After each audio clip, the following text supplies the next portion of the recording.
சோத்திரம். இன்றைய காலை மன்னா, நன்மை செய்து அங்கீகரிக்கப்படுங்கள்.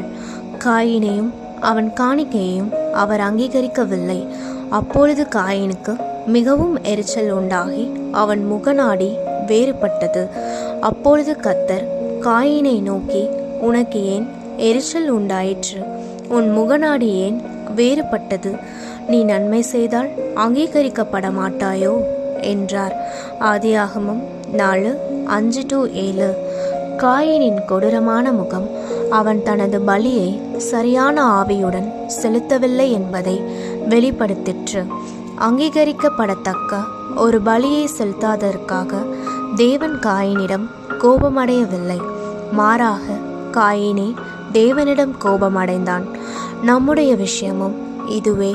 அநேக சந்தர்ப்பங்களில் தேவன் நமது ஜெபங்களுக்கு பதிலளிக்காமல் இருப்பதால் அல்லது பதில்கள் தாமதித்து கிடைப்பதால் நாம் அவர் பேரில் கோபம் அடைகிறோம்.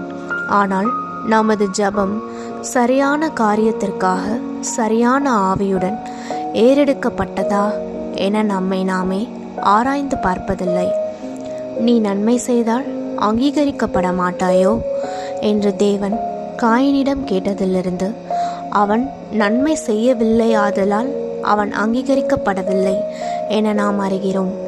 காயின் அங்கீகரிக்கப்பட முடியாத ஒரு பலியை செலுத்தி தேவனிடமும் தன் சகோதரனிடமும் கோபமடைந்த போதிலும் தேவன் ஒரு தகப்பனைப் போல அவனிடம் அன்பும் பாசமும் பாராட்டி அவன் மனம் திரும்பி சரியானதை செய்தால் அவனை மன்னித்து ஏற்றுக்கொள்ள ஆயத்தமாயிருந்தார்.